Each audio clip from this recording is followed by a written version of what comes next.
শুভ দুপুর বন্ধুরা। দুপুরে কী কী রান্না করেছি চলো দেখে নিই।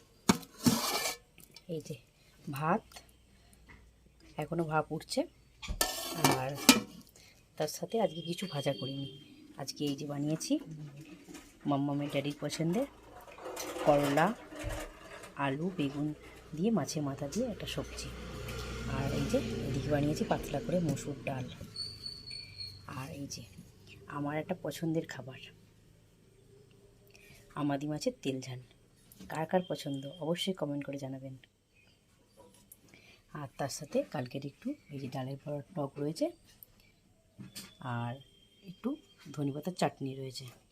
এটা সন্ধেবেলা বানিয়েছিলাম দোকানে বিক্রির জন্য, তো এই পকোড়া সঙ্গে দেওয়ার জন্য। তো এটাই রয়ে গেছে, আর বেলা হয়ে গেছে, সকলকে খেতে দিই, পরে কথা বলছি।